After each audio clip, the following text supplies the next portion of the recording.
साथियों नमस्कार, मैं सत्येंद्र कुमार। जैसा कि हम उत्तर प्रदेश में विधानसभा चुनाव को ज़मीन पे कवर कर रहे हैं और अपने दर्शकों को ये समझाने की कोशिश कर रहे हैं कि इस बार उत्तर प्रदेश में जो चुनाव हैं वो किन मुद्दों को नज़र में रखकर जनता वोट कर रही है। और इसी दौरान जब हम लोग यहाँ रास्ते से गुज़र रहे थे, हम लोग अभी शाहजहाँपुर से हम सीतापुर के लिए आ रहे थे, तो रास्ते में हमें एक समारोह दिखा, तो हमने हमारी उत्सुकता बढ़ी और हमने सोचा कि क्यों ना रोक के देखा जाए कि ये समारोह क्या है। जब हम यहाँ आए तो हमें पता लगा कि ये समाज में जो भेदभाव है, असमता है और लोगों को जागरूक करने के लिए ये एक प्रोग्राम किया जा रहा है। तो हमने सोचा कि क्यों ना बात की जाए यहाँ जो प्रोग्राम के ऑर्गेनाइज़र हैं और सभी लोगों से कि उनका ये प्रोग्राम है क्या, और जो उत्तर प्रदेश में ये विधानसभा चुनाव हो रहे हैं, इस बार वो लोग किन मुद्दों को अपने ध्यान में रखकर अपना जो लोकतंत्र में जो वोट का अधिकार है उसका उपयोग करेंगे। तो सबसे पहले मैं मैडम नमस्कार। जी, नमस्कार। मैम क्या नाम है आपका? जी, हमारा नाम सुरबाला वैश्य है और मैं सीतापुर की रहने वाली हूँ और यहाँ पे हमारी हर 14 तारीख को एक संगठन किसान मज़दूर संगठन की बैठक होती है। तो उस बैठक में हम लोग समता, समानता और जो भी अपने हक अधिकार हैं, कर्तव्य हैं, उनकी बात करते हैं। जो हमारी गाँव की समस्याएँ होती हैं, उन पर भी बात करते हैं। लेकिन चुनाव को लेकर अभी हमारे यहाँ लगभग हम लोगों ने 150 से 200 गाँव में एक पदयात्रा करी कि ताकि लोगों को संविधान के बारे में पता चल सके कि संविधान ने हमको क्या हक दे रखे हैं, हमारी सरकार जो है वो हमको किस तरीके से फ़ायदा पहुंचा रही है, नुकसान पहुंचा रही है। तो उन मुद्दों पर हम लोग बातचीत करते हुए हमारा आज का सम्मेलन जो है वो लोकतंत्र और जनता के मुद्दे इस विषय को लेकर है। इसमें हम बात करेंगे कि हमारी जो सरकार जो हमने पिछले 5 सालों में जो हमने हमें दर्द दिया है, जैसे जानवर छुट्टा करके जो हर किसान का दर्द है, वो जिससे भी पूछो इतने जानवर छूट गए हैं, तो क्या हम उसके लिए क्या कर सकते हैं। चाहे वो नोटबंदी हुई तो हमने कहाँ कहाँ झेला, चाहे वो लॉकडाउन हुआ तो हमने कहाँ कहाँ झेला। अब हमारा वोट देने का अधिकार है, उसको हम कैसे इस्तेमाल करते हैं, इस तरीके की जागरूकता करने का काम कर रहे हैं हम लोग किसी राजनीति से नहीं है, लेकिन फिर भी राजनीति से ताल्लुक़ रखते हैं क्योंकि उससे हमारा जीवन प्रभावित होता इस है। देश के नागरिक होने के नाते जी। राजनीति से ताल्लुक़ रखना भी चाहिए। और जैसा कि आपने बताया कि जो छुट्टा जानवर है उनसे किसान परेशान हैं। हम लोग भी जब बदायूं से होते हुए और शाहजहाँपुर और यहाँ का सफ़र तय कर रहे थे, तो रास्ते में हमें बहुत से ऐसे किसान लाठी डंडों और टॉर्च के साथ सड़क पर रात को देखे। रात को लगभग 10 से 12 बजे के बीच में हमने किसानों के मुद्दों को किसानों के खेत में जाकर रात को 12 बजे हमने शूटिंग करी है और उनके मुद्दों को भी उजागर किया है।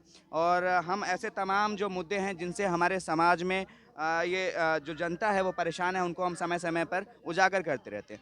जैसा कि इस कार्यक्रम में तमाम महिलाएँ हैं और महिलाओं की संख्या ज़्यादा है, तो क्या आपने इस कार्यक्रम के माध्यम से आप महिलाओं को सशक्तिकरण करने का भी काम करते हैं, महिलाओं की राजनीतिक चेतना और समझ बढ़ाने का भी काम करते हैं? जी, बिल्कुल करते हैं। देखिए, ये हमारा काम सतत चलता है। हम लोग इस क्षेत्र में लगभग 15-20 सालों से काम कर रहे हैं। इनमें देखते हुए हमने पाया कि जो संविधान जिसके अंतर्गत हमारी सरकार चलती है, तो ना उसको हमारे इतिहास में पढ़ाया जाता है, ना भूगोल में पढ़ाया जाता है, कहीं भी नहीं, कि हमारा संविधान क्या कहते हैं कि हम भारत के लोग कैसे होंगे। हम लोग उसको लगातार जागरूकता फैला रहे हैं और महिलाएँ देखिए 2 दर्जे की इंसान है, बोलती नहीं हैं, उनको अपने अधिकार उनको वो घर तक सीमित रहती थी। लेकिन हम लोगों का है कि महिलाएँ पढ़ें-लिखें, अपने अधिकारों के बारे में जानें, अपने आत्मसम्मान के बारे में जानें। इस बारे में हम लोग लगातार चेतना फैलाते रहते हैं, साथ में हम लोग मनरेगा, राशन, पेंशन इन सब पर भी काम मैम करते हैं। ऐसे समय में जबकि कानून व्यवस्था ताक अब पर है, हमारी एक सवाल मैं आपसे और लूँगा, उसके बाद मैं तमाम लोगों से बात करूँगा। ऐसे समय में जब कानून व्यवस्था ताक पर है, महिलाओं की सुरक्षा ताक पर है, हाल ही में 1 साल पहले हाथरस में एक बिटिया के साथ दुष्कर्म हुआ। मैं इस बार बिटिया के घर भी गया और परिजनों से मिला। मामले को 1.5 साल बीत जाने के बाद भी अभी तक बिटिया को इंसाफ नहीं मिल पाया है और परिवार भी है जो दहशत के माहौल में वहाँ ज़िंदगी गुज़र-बसर कर रहा है। और सरकार के तरफ से जो वादे किए गए थे, वो भी अभी तक जो है सरकारी नौकरी देने का और उनको मकान देने का जो वादा किया गया था, वो भी अभी तक पूरा नहीं किया गया है। ऐसे में आपको क्या लगता है कि जो सरकार है वो महिलाओं को न्याय दिलाना नहीं चाहती, या महिलाओं के सशक्तिकरण को लेके सरकार जो है वो ये समझ नहीं रखती है, या फिर ये करना नहीं चाहती है? देखिए, समझ वो सब तरीके की रखती, लेकिन ये सरकार है पूंजीपतियों की मनुवादी।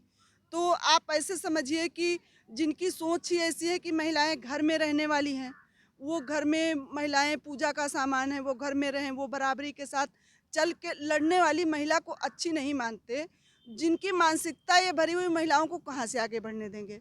और अगर अगर वो ऐसे ही बहुत सारे परिवार हैं जिनकी जिनकी बेटियों के साथ हुआ, हाथरस का अभी ताज़ा घटना है, लेकिन अंदर ही अंदर पता नहीं ऐसे कितने केस होते हैं जिनका मामला थाने तक पहुंचता ही नहीं है। जी। तो जब ये सरकार चाहती ही नहीं है न्याय करना, उसका अपने कर्मचारियों पर अंकुश ही नहीं है, बिल्कुल लोकल गुंडागर्दी पे उतारू है, तो कहाँ से करेंगे। हम लोग भी बदलाव चाहते हैं कि भाई वो जो सरकार अभिव्यक्ति का अधिकार ही खत्म कर दे, हमारे बोलने का अधिकार ही खत्म कर दे, कि जो बोले उसको उठा के जेल में बंद कर दो। तो जब अभिव्यक्ति का अधिकार नहीं, तो वो हमको कैसे, हमारा हक हमको इंसाफ कैसे दिलाएगी, जी। जो बोलने पर इतना जी। करती है। तो हमको तो लगता है कि जो हमको वैसी, देखिए सरकारें सभी चाहे जो आए, हर गरीब को, महिलाओं को लड़ना ही पड़ेगा अपने अधिकारों के लिए, लेकिन कम से कम हमारी अभिव्यक्ति का जो अधिकार है वो तो सुरक्षित रहे। तो ऐसे में मैम आप क्या समझती है कि ऐसी क्या चीज़ें करी जा सकती हैं जिससे कि जो समाज है, जो अपने हक अधिकार को नहीं जानता है, वो भी अपने हक अधिकार की बात करे और किसी और के बहकावे में आकर वो कुछ ऐसी चीज़ों में ना जाए जिससे उसके आने वाले भविष्य को भी, जैसे कि आजकल मौजूदा राजनीति में मंदिर मस्जिद के मुद्दे को भी बनाया जाता है और सांप्रदायिक ध्रुवीकरण भी किया जाता है राजनीति में, ताकि जो शिक्षा, स्वास्थ्य, रोजगार और बेसिक जो समस्याएं हैं देश में, महंगाई है, इनसे जनता का ध्यान भटका के जो है सांप्रदायिकरण की राजनीति करके राजनीतिक फ़ायदा लिया जाए। तो ऐसे में आप इन लोगों को ये कैसे जागरूक करती हैं, या क्या माध्यम है जो इन लोगों को और सशक्त और उनकी समझ को बढ़ा सकता है? देखिए, ताकत एक ऐसा हिस्सा होता है, चाहे वो पैसे की ताकत हो, चाहे वो जन की ताकत हो, तो वो लोगों को एहसास दिलाता है, वो निर्णय लेने की क्षमता को बढ़ाता है, वो अपनी हिम्मत बढ़ाता है। तो जब ताकत का एहसास इतने सारे गरीब लोग हैं, तो पैसा तो नामुमकिन है सबके पास, क्योंकि इतनी गैर बराबरियाँ हैं। तो कोई 30,000 रुपये रोज़ कमाता है, कोई 30 रुपये रोज़ कमाता है। तो ऐसी स्थिति में हम लोगों से यही बन पड़ रहा है कि हम लोग जन जन को संगठित करें, और जब संगठित संघ की ताकत का एहसास होता है, तो धीरे धीरे निर्णय और लेने की क्या क्षमता शिक्षा अपने शिक्षा के बारे में आप जी, क्या? शिक्षा के बारे में भी हम लोग ये करते हैं कि भाई स्कूलों में ठीक पढ़ाई हो, जो भी हमारे संगठन से जुड़े हैं, उनके बच्चे स्कूल जाएं। जो हमारा युवा वर्ग है, जो सिर्फ शिक्षा का मतलब सिर्फ पढ़ाई से नहीं होता है, उनको जो आज की तारीख में जो डिजिटल इंडिया है, उसके बारे में, और जो जो आज का अपना बोलने का तरीका है, बैठने का तरीका है, हम लोग इसके बारे में भी बात करते हैं उन लोगों के साथ। जैसे इन लोगों के साथ मीटिंग करते हैं, वैसे इनके बच्चे युवाओं के साथ भी, 18 से 25 साल वालों के साथ बैठक करते हैं, ताकि वो मजबूती से वो भी आगे आएँ, अपने मुद्दों के जी। बारे में सोच सकें। मैं आखिरी एक राजनीतिक सवाल भी आपसे लेना सब चाहूँगा। सर हम ही से पूछ लेंगे, इन लोगों से आखिरी पूछेंगे नहीं। राजनीतिक सवाल भी आपसे पूछना चाहूँगा कि इन चीज़ के लिए जिन मुद्दों पे आप लड़ाई कर रही हैं, अपने समाज को जगा रही हैं, तो मौजूदा विधानसभा के चुनाव में आप किस राजनीतिक पार्टी को अपने सोच के समकक्ष पाती हैं, और आप ऐसा समझती हैं कि वो आपके जो मुद्दों हैं उनको उठाएगा और आने वाले समय में जो है वो आपके और आपके इस मिशन को भी जो आगे बढ़ा सकता है, समाज में समता का जो प्रचार प्रसार कर सकता है, लोगों को हक अधिकार की बात करता है, ऐसे में आप किस राजनीतिक पार्टी को लगता है कि आप अपना वोट जो है देंगे? देखिए, हमारे यहाँ हम जिन लोगों के बीच में काम कर रहे हैं, वो असल में सारे लोग तो बसपा के हैं, जी। ठीक? लेकिन अभी हमको जो सरकार बैठी है, गुंडा सरकार, जैसे खेत में छुट्टा है जानवर, वैसे ही सरकार बेलगाम हो रही है। जी। तो उस सरकार को हराने के लिए अभी तो हम लोग, जो सीट निकल रही है, हम देखिए, सपा सपा सरकार में भी गुंडाई होती थी, जी। इसमें भी हो रही है। लेकिन सपा सरकार में ये था कि अभिव्यक्ति का सरकार संविधान से तो कुछ डरती थी, जी। तो हम लोग लड़ के अपना अधिकार ले लेते थे। इसमें वो भी खत्म हो रहा है, संविधान भी खतरे में है। तो जाहिर है कि हम लोग इस सरकार को हटाने के लिए, जो सरकार निकल रही होगी, जिसकी हवा है, हम लोग उसी की तरफ जाएंगे। तो बसपा यहाँ जनता दिख का रही है। रुझान जिस तरफ है आप लोग उसी जी तरफ जी। जाएंगे। जी, बहुत-बहुत शुक्रिया हमसे बात करने के लिए। यहाँ पे एक अंकल जी भी खड़े हुए हैं, हम उनसे भी बात करना चाहेंगे और उनकी भी राय लेना चाहेंगे कि सर पहले तो थोड़ा-सा इस कार्यक्रम के बारे में बताइए और उसके बाद फिर हमें ये भी बताइए कि इस बार की जो राजनीतिक जो चुनाव है, उसमें जो है आप क्या समझ रखते हैं कि किन मुद्दों पर जनता जो है वोट कर रही है? ये हमारा जो आज का जो कार्यक्रम चल रहा है, ये हमारा कार्यक्रम सम्मेलन के नाम से चल रहा है। तो हमारा जो कार्यक्रम है, हम लोगों की ये बैठक है, तो हम लोगों को जागरूक करने की बात है और हम लोग संगठित हो करके हम लोगों का उत्पीड़न हो रहा देश में है। अभी जैसे कि बहुत देश के अंदर खून खराबा हुए, हमारा 13 महीने किसान आंदोलन चला है, तो उसमें 700 से लोग ज़्यादा से ज़्यादा लोग शहीद हुए हैं, तो हमें उनका दुःख दर्द है। इस सरकार में हमारे 700 लोग शहीद हुए हैं, तो उनके बारे में हम लोग अपने आपस में बातचीत करते हैं और उनको श्रद्धांजलि भी देते हैं।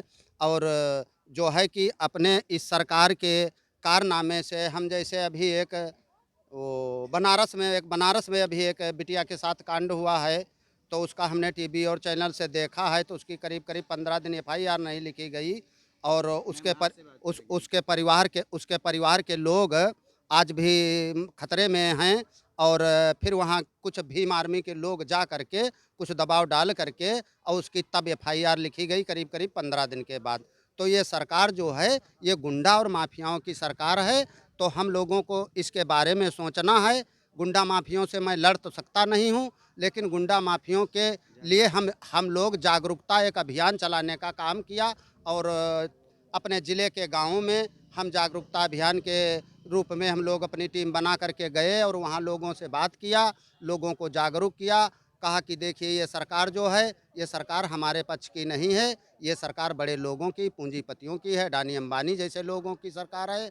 तो इस सरकार से हम कैसे छुटकारा पाएँगे? तो हमारा आपका एक ही छुटकारा पाने का मौका है, यही चुनाव जो है, इसी चुनाव में हम जब अपना वोट समझ करके डालेंगे और सोच के डालेंगे, तब हम अपने हक और अधिकार की सरकार से बात कर पाएँगे। बाबा साहब कहते हैं कि अगर इस समाज में अन्याय और अत्याचार को हमें हराना है, तो हमें सबसे पहले शिक्षित होना होगा, क्योंकि शिक्षा वो शेरनी का दूध है, जो जितना पिएगा वो इतना दहाड़ेगा। तो क्या आपका जो संगठन है, वो शिक्षा को भी जन-जन तक उसको उसके शिक्षा के प्रति चेतना फैलाने का काम करता है, ताकि दलित, शोषित, वंचित समाज के बच्चे भी पढ़ लिख सकें, अपने हक अधिकार को समझ सकें? शिक्षा के बारे में हम लोग सब लोगों के जहाँ जाते हैं वहाँ बात करते हैं, क्योंकि हमारा ये जो समाज है ये गरीब तबके का है, मजदूर तबके का है, किसान तबके का है। तो हम इन किसानों के बीच, इन मजदूरों के बीच, अपने भाइयों के और बहनों के बीच में जा करके और कहते हैं कि सब लोग अपने बच्चों को स्कूल भेजो और स्कूल भेज करके आपके बच्चे की पढ़ाई नहीं चल रही है, तो आपके पास कई ऐसे चीज़ यूज करते हो जैसे पान बीड़ी पुड़िया तम्बाकू, इनको यूज करते हो, पान बीड़ी पुड़िया को छोड़ दो और वो पैसा बच्चों की पढ़ाई में लगाओ, तो बच्चों का आगू भविष्य सही बने।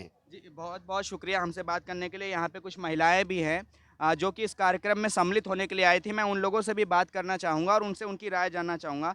मैडम क्या नाम है आपका? हमारा नाम जशना है। जी, मैडम ये जो कार्यक्रम है, यहाँ पे आपको क्या सीखने को मिला और क्या आपकी समझ में जो है क्या इज़ाफ़ा हुआ ऐसे कार्यक्रमों की वजह से? थोड़ा रोशनी डालिए। हमें यहाँ सीखने को मिला कि जैसे लॉकडाउन है, इसमें बच्चों की पढ़ाई बंद है और जो नोटबंदी थी, उसका भी मुझे पता चला कि ये लोग बड़े-बड़े लोग करते हैं काला धन, लेकिन काला धन कुछ नहीं बाहर निकलता है।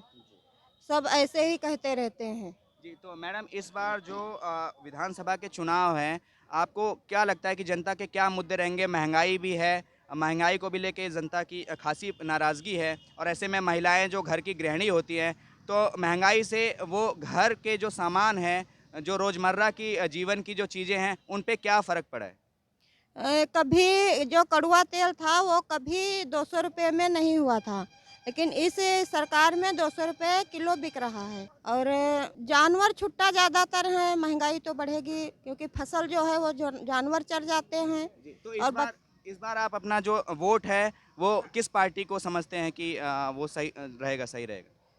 हम लोग जिसे जीतते देखेंगे उसी को वोट देंगे। ज़्यादातर हम लोगों का फैसला है कि हम लोग सपा को वोट दें। जी, बहुत शुक्रिया। मैम, आप क्या सोचती हैं, आप अपना वोट इस बार किसको दे रही हैं? वोट जहाँ सब कोई दे तहाँ हम देबो। और कहा और भाई 2 साल तेरे बच्चे हमारे ऐसे ही घूम रहे हैं। महंगाई को लेके क्या सोचती हैं? महंगाई बहुत है।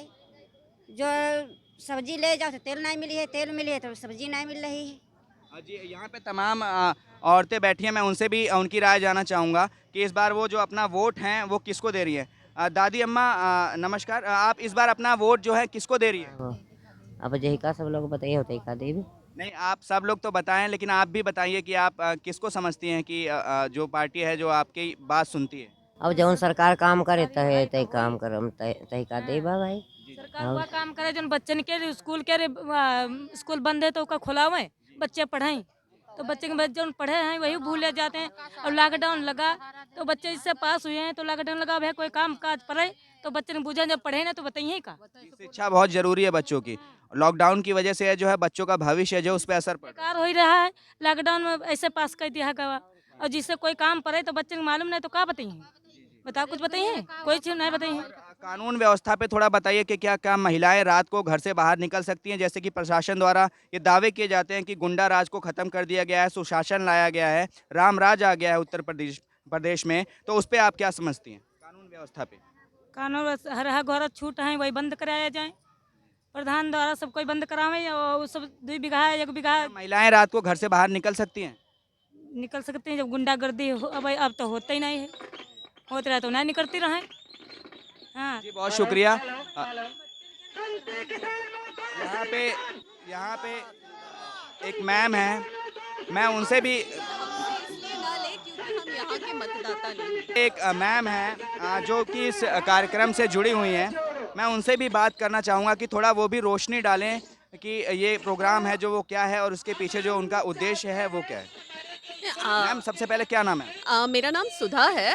मैं आज कार्यक्रम देखने आई हूँ, मैं आयोजक नहीं हूँ। यहाँ के जो लोग हैं जिनके साथ आपने बात की है, इन्होंने प्रोग्राम आयोजन किया है।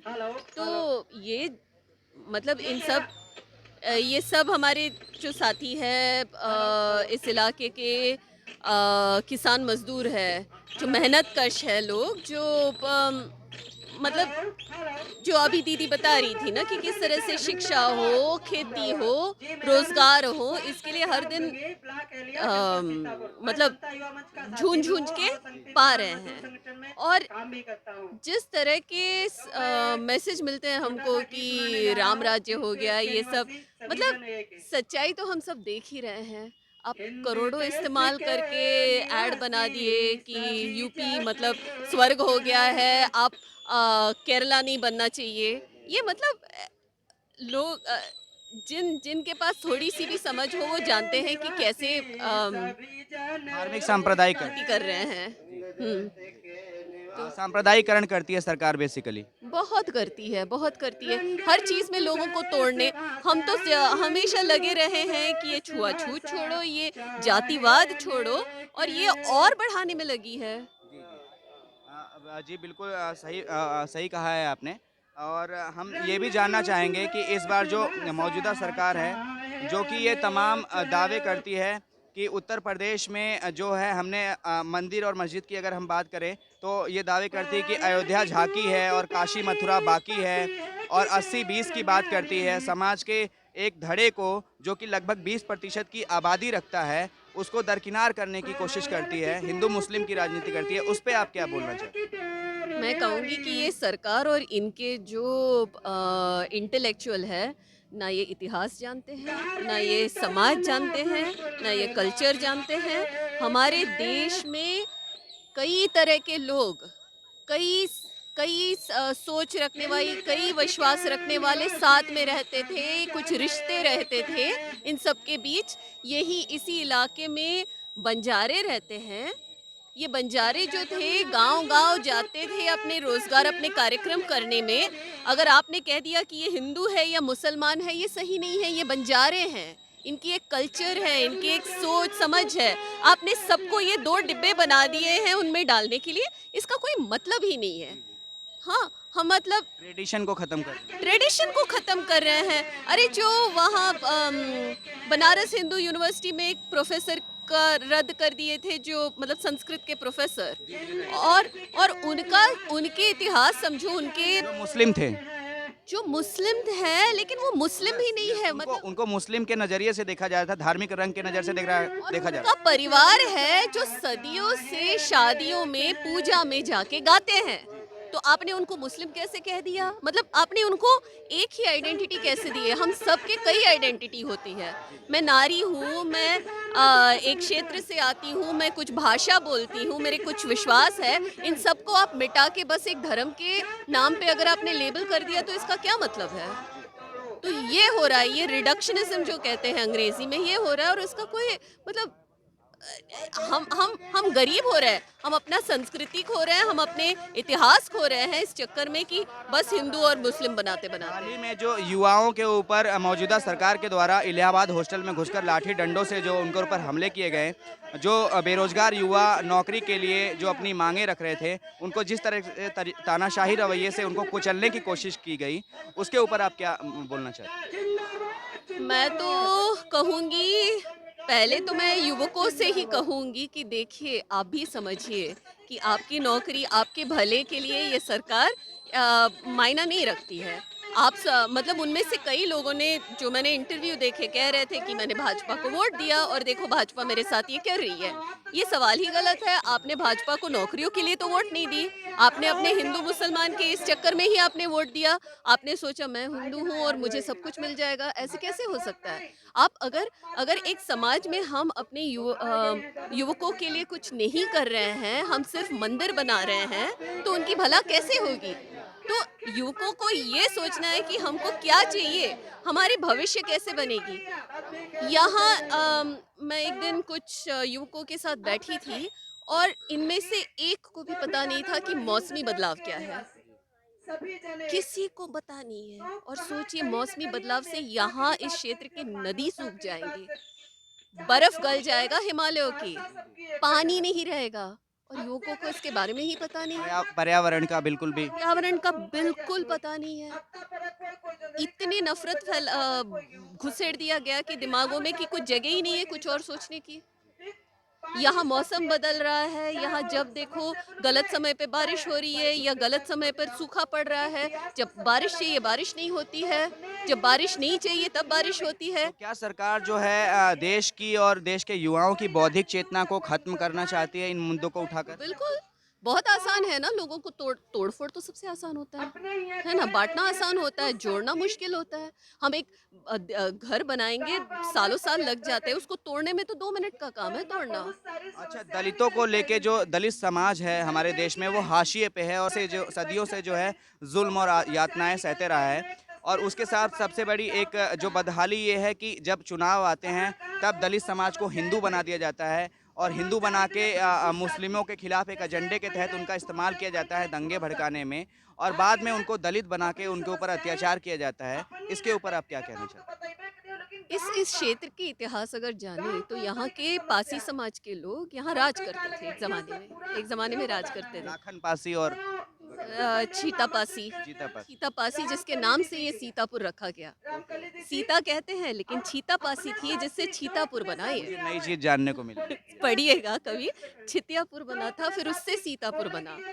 लेकिन ये सब तो मतलब मिटा चुके हैं। तो सबसे पहले ये मुझे लगता है कि दलितों को अपना इतिहास जानना है, दलितों को जानना है कि क्यों उनको हाशिए पे रखा गया है, किस तरह से, और ये इतिहासों की शोषण है। मतलब सदियों का शोषण है, आजकल की बात नहीं है, सदियों का शोषण है। इसको समझना पड़ेगा एक, फिर अपनी संस्कृति को समझना पड़ेगा। दलितों के खाने को देहाती खाना, गंदा खाना, है ना, जो मीट खा रहे थे उसको गंदा बताया गया है ना, मतलब उनके हर एक चीज़ पर अपनी संस्कृति को शर्म करने जैसे बना दिया गया है, और ब्राह्मण संस्कृति को मुख्य संस्कृति बना दिया, बोला है कि ये भारत की संस्कृति है, हालांकि ये 5% के लोगों की भी नहीं है। जी। तो मुझे लगता है कि ये सारे मतलब समझते हुए कि हिंदू धर्म जो है, हिंदू धर्म में कई सारे प्रथाएं हैं, कई सारी पद्धति है, ये सब जोड़ के हम हिंदू कहते हैं। लेकिन जो हमारे सामने ब्राह्मण धर्म डाला जा रहा है वो सबका धर्म नहीं है। तो ये सारी समझ होनी चाहिए। लेकिन बस दुख की बात है कि एक त्रिशूल दे दें या राम का नाम ले लें या कुछ ऐसे करके दलितों को कईयों को, मतलब मौर्य मौर्य कुर्मी जो जो सारे अलग जातियां हैं उनको बस बोला जा रहा है हिंदू, मतलब और हिंदू भी एक एक है ना। तो इन सब से हमको सोचना है, समझना है और अपने को हिंदू में भी चौथे पायदान पे उनको रखा जाता है, जिसमें जैसे हिंदू समाज में वर्ण व्यवस्था है, ब्राह्मण, क्षत्रिय, वैश्य, शूद्र। हिंदू तो बोला जाता है, लेकिन उन्हीं हिंदुओं को भी उस अपने हिंदू समाज की जो उन्होंने श्रेणी बनाई है उसमें सबसे निचले स्तर पे रखा गया है। बिल्कुल मतलब और यही मैं कह रही हूँ ना कि एक तो हिंदू धर्म मतलब सिर्फ राम और कृष्ण है क्या? हमारे हिंदू धर्म में कहते हैं 10,000 भगवान हैं, तो बाकी सबको हाशिए पे डाल दिया आपने। और जो हिंदू धर्म आज की तारीख में बताया जा रहा है वो बहुत ही छोटा सा है। हिंदू धर्म विशाल है।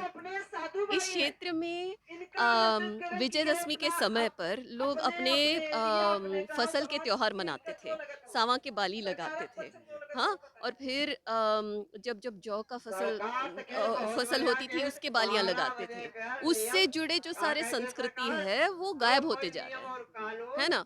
और जो मेन स्ट्रीम होती है उसी तरह से सारी पूजाएं कराए। तो मैं कह रही हूँ कि ये जो हिंदू धर्म कहते हैं वो संस्कृति को खत्म कर रहे हैं। जी मैम, बहुत बहुत शुक्रिया हमसे बात करने के लिए। आपसे बात करने के बाद हमें भी बहुत कुछ सीखने को मिला।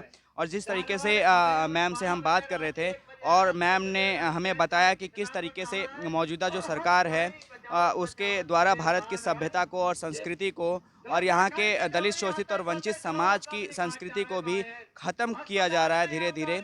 और उनको सिर्फ धार्मिक जामा पहनाकर उनको हिंदू समाज में जो है सम्मिलित तो कर दिया गया है, लेकिन जब बात उनके हक और अधिकारों की आती है तो उनको कुछ भी नहीं मिला है। तमाम चीज़ें से वो वंचित हैं। आज भी उनके समाज में शिक्षा की कमी है। ये जो कार्यक्रम है, इस कार्यक्रम के माध्यम से ये जो यहाँ पे जो दलित, शोषित, वंचित समाज है और जो समाज हाशिए पर है, जो पिछड़ा समाज है, उसको जागरूक किया जा रहा है और उनकी राजनीतिक चेतना को भी बढ़ाया जा रहा है और उनके जीवन में कुछ बदलाव हो सके, जिससे जीवन की मूलभूत सुविधाओं को भी वो पाने के लिए अपनी आवाज़ उठा सके, उसके लिए प्रेरित किया जा रहा है। मैं सत्येंद्र कुमार, मेरे कैमरा सहयोगी सुमित के साथ, ग्राम खगेशिया, मऊ, जिला सीतापुर, उत्तर प्रदेश। आप देख रहे हैं द न्यूज़ रे। धन्यवाद।